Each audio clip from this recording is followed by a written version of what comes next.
Good afternoon. Marginal YouTube advice because marginal. It's good advice. It's bad advice. What kind of advice is it? If you have some marginal YouTube advice, you've heard it one way and it doesn't seem right. You've heard it the other way and it also doesn't seem right. It's marginal. It's on the edge. Is it good advice? Is it bad advice? I don't know. Sometimes it could be both or neither, I guess. Now, if you just tuned in, I'm Bill McConnell. I live in the Front Range of Northern Colorado, and I go live every Tuesday, which is why I'm here right now. And we're kind of just going to, I guess, get into it. Lag time. What I do is when I press go live, I have a confidence monitor, and that confidence monitor kicks in and goes live, but there's a delay. It's called lag time. The lag time today is 22 seconds. So by the time you're hearing this, I'm 22 seconds into the future. 22 seconds into the future, which is, I'm a time traveler. I'm ahead of you guys by a whole 22 seconds. It's been as high as 28 seconds. It's been as low as 18 seconds, I think. But there's always a lag time for me getting it out into the internet, back into YouTube, and then over to you guys. So that's the lag time. So marginal YouTube advice. I've got a list of things. I'm just going to go through them. If you have some marginal YouTube advice, questionable YouTube advice, and you admit that it's questionable, it might work, it might not work, I don't know. Drop it in the comments. I'd love to hear it. If you're watching live, we'll have to talk about it. We'll have to chat about it a little bit. But here's some marginal YouTube advice. Stop studying the algorithm.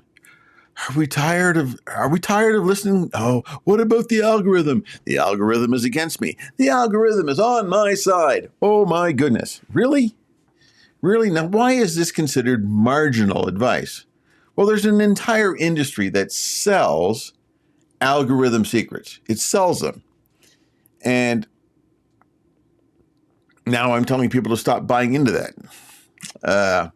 Am I undercutting the dominant business model of the creator-educator niche? Am I? Stop studying the algorithm? Now, why does this seem marginal? Well, it sounds like you're quitting, or it sounds like you're lazy. I'm not going to worry about the algorithm. Well, I'm going to tell you, the algorithm only wants a couple of things, really.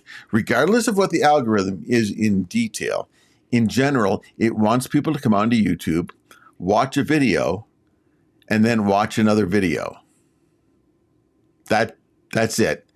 They're in the business of being in business. They have to make money. They make money through advertising, and we're the shows, and they get advertisers. That's basically it. So the more they can get their advertisers in front of people that are watching on YouTube, well, they have to be on YouTube and they have to be watching. So it's the click-through rate. They see a title, they see a thumbnail, they click on it, they go through to it. Cool. And that's pretty much it. Then how long do they watch the video? 30 seconds, 5 minutes, 10 minutes. They want you to watch the video. So, it's marginal YouTube advice to stop studying the algorithm, but understanding the algorithm for you and me is really simple. Okay. We're not being lazy by trying to find out everything going on. We're not. What we're just trying to do is give quality videos that people are going to watch. And that's the algorithm. Hey, stay on the channel. That's what they want you to do. So here's another piece of marginal YouTube advice. I've got several. Don't post consistently if it's killing your quality. Now, here's the argument. Quality versus quantity. Now, if you're just starting out on a YouTube channel, your quality is going to be suspect. It just is. Unless you are a master video editor and you just decided to start a YouTube channel for the first time, but already know how to do all of that stuff, well, I'm real happy for you. That's absolutely fantastic. But they say consistency is king. And it's the single most repeated rule on YouTube. You have to You have to be consistent. You have to be consistent. Now, I also heard of somebody giving this advice about consistency is, hey, here's a new trend. Here's a new plan. Don't publish for 3 weeks and then publish 3 or 4 videos all at the same time. Now, I haven't done that. I do well to get one a week out and get it out well. And I do a moderate amount of editing to keep going with that. I've got things popping up, and it's all right. I just don't have it on silent. Let's just hope my wife doesn't call me like she did a couple of weeks ago. I think she's learned by now, I hope. So don't post consistently. I would tend to disagree with that. The new creators use consistency as a security blanket. We're telling ourselves to slow down sounds like permission to fail. Like if I miss a week or two, it just sounds like we fail. Well, no, it's just you keeping a commitment. It's just you saying, I'm going to do this, and then you're going to do it. And I think that's a great thing. So I do say post consistently.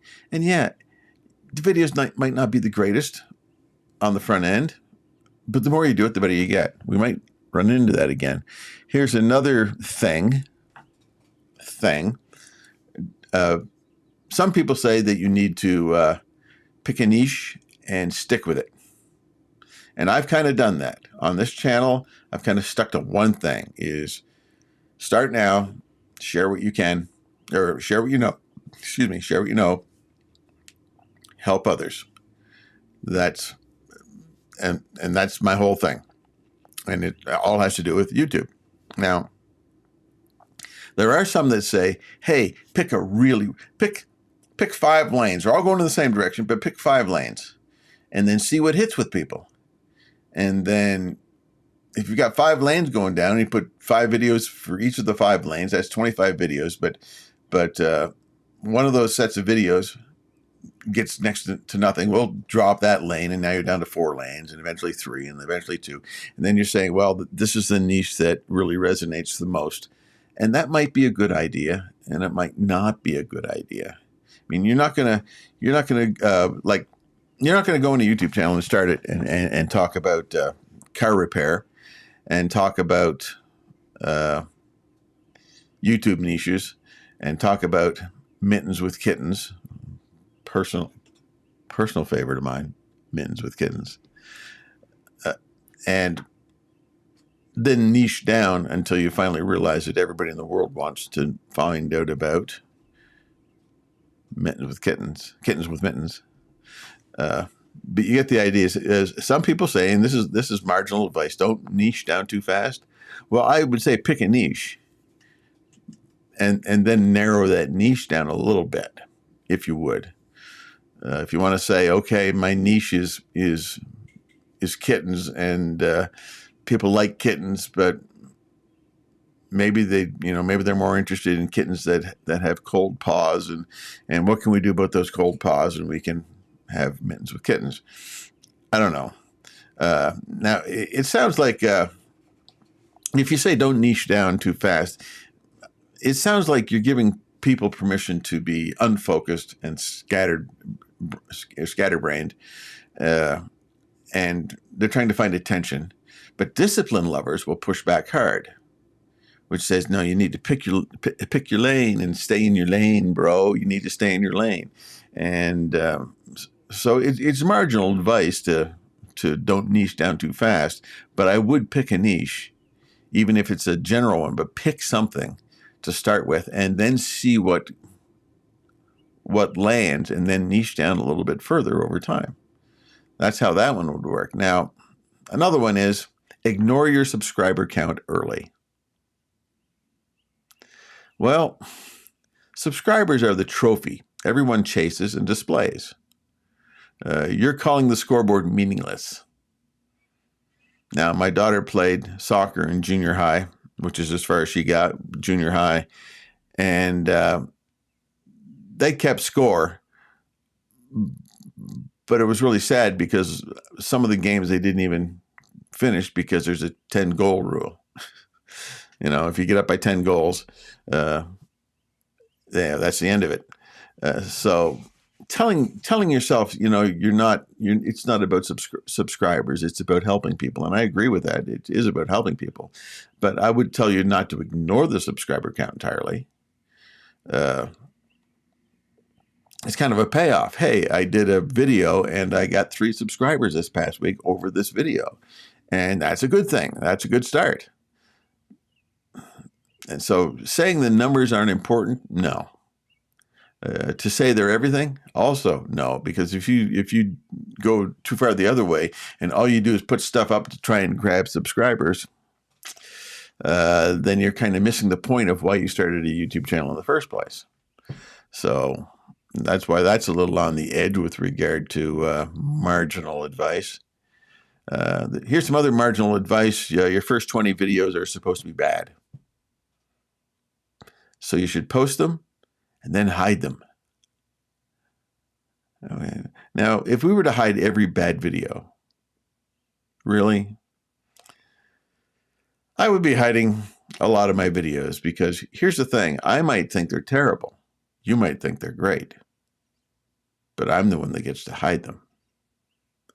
So there's advice that says protect your channel's first impressions and never publish weak, W-E-A-K, weak work, bad work, sloppy work. Well, I mean, to me, there's a difference between sloppy and unpolished, because you're learning the craft. You're learning how to edit some, and you're learning how to make videos a little bit better, and you're learning how to talk to a camera and not just, you're talking. But to post them and then hide them, no. The unlisting twist is what makes this kind of defensible. I wouldn't unlist them. If it's in the lane that you're working on, and even if you're trying to, a couple of lanes, you're trying to narrow it down, you leave them up, because people will come and watch them. And that all counts toward your overall watch hours, which, if you're trying to get monetized, that's a goal. That's a thing. So that's the idea about that. So your first 20 videos are supposed to be bad? No. Your first 20 videos are supposed to be, here's my start. I'm getting a little bit better. I'm getting a little bit better. I'm getting a little bit better. I'm getting a little bit better. Don't hide them. Let people see your progress over time. Some more marginal advice. Trends are a trap for older creators like myself. Why would I follow a trend? Well, you could say that chasing a trend is treated as free reach. I'm following a trend. I hit it right when it came out. I did a video on the trend. I'm getting a lot of clicks, a lot of watches for it. But maybe it's not in your niche. Maybe it's not your thing. You call it a losing game for your audience specifically. You're tracing a trend, but that doesn't mean, let's say you go way off topic and somebody likes that video and it's a trend and they subscribe to you, and then they realize that you don't have anything to do with fireworks on the 4th of July. Your trend is, or your niche is, mittens with kittens, which doesn't, but you followed a trend of fireworks on the 4th of July. So you could say opt out of the trend thing, but you'll get some free reach out of it. But is it the right reach? So, yeah, I guess there's that. Enough on that. Another trend. Talking to one person beats talking to an audience.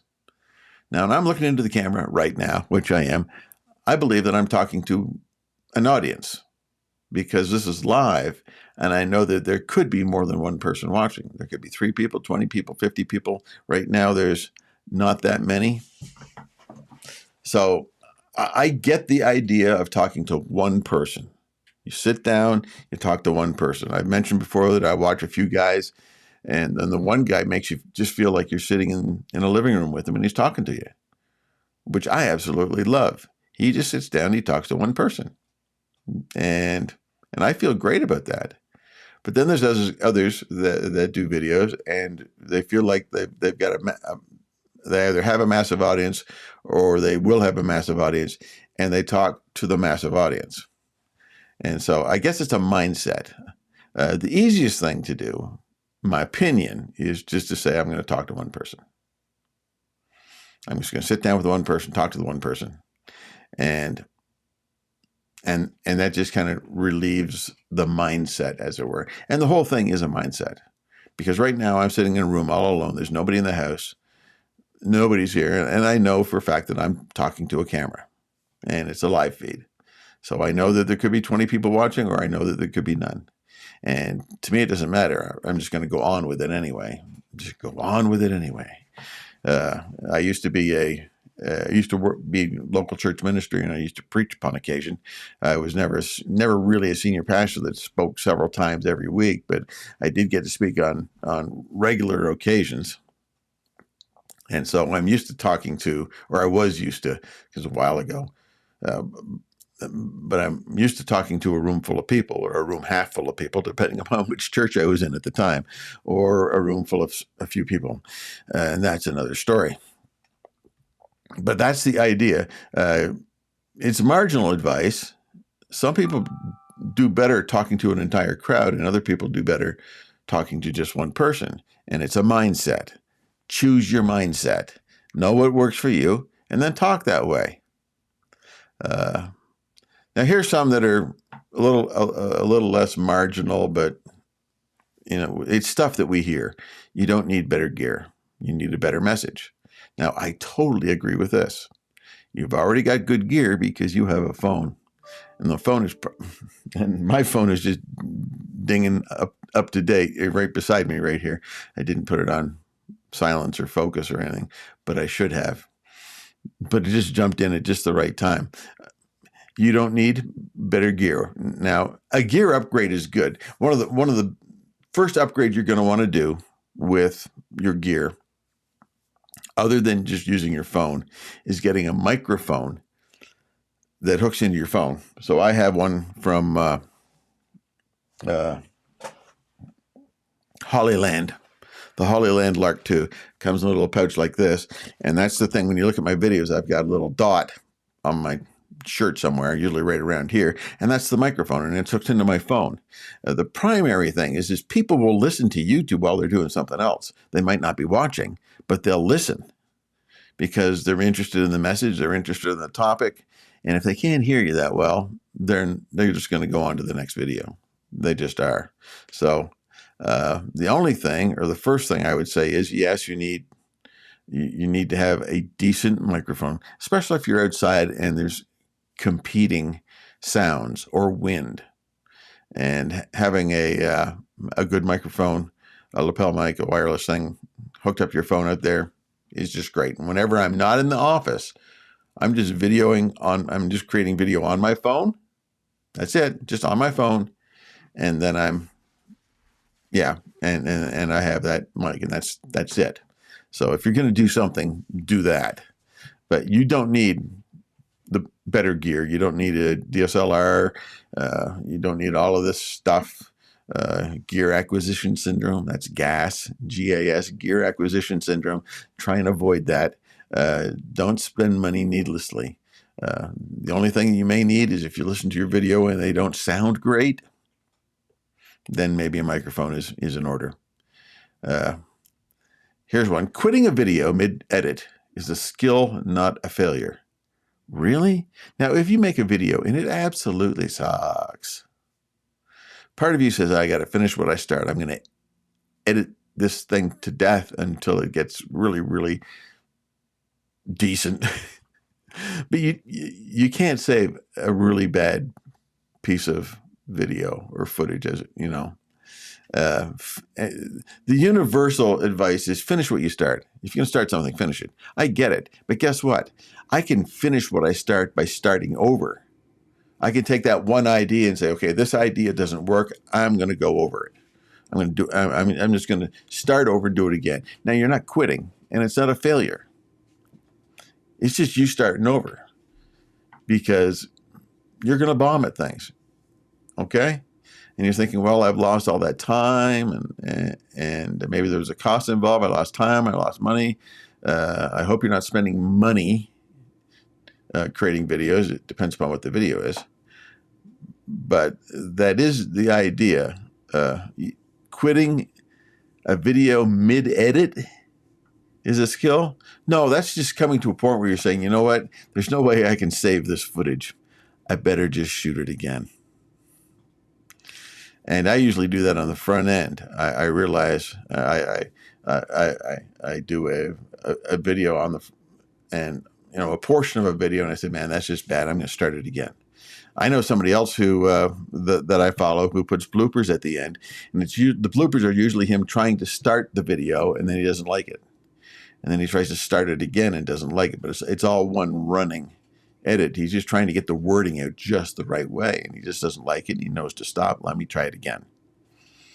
And that's not quitting mid-edit or quitting mid-video. That's just, I'm going to do it again until I take it right. Do you know how many times they do specific shots in movies? Sometimes 15, 20, 30, 40 times just to get the right angle and lighting and this and that. Just drive you crazy. What is that, 40 failures to get one good shot? No, not really. It's just, I'm just going to work at it until I get it right. Now, the big movies, they want to get it perfect. They want to get the perfect shot every time, every scene, every sentence, every dialogue. They want to do it. They want to get it. And I get that, but that's not you and me. Our point is very simple. Is we start now and we share what we know and we help others. That's kind of what we're doing. Now, I'm just going to wrap it up and end it with this thought from Colossians chapter 3, verse 23. Whatever you do it well. I'm paraphrasing just slightly. Whatever you do it well or do it heartily, as for the Lord and not for men. So whatever you do, you want to do it with all your might. You want to do it with all of your heart, because it is a reflection of who we live for and who we serve in our Lord Jesus Christ.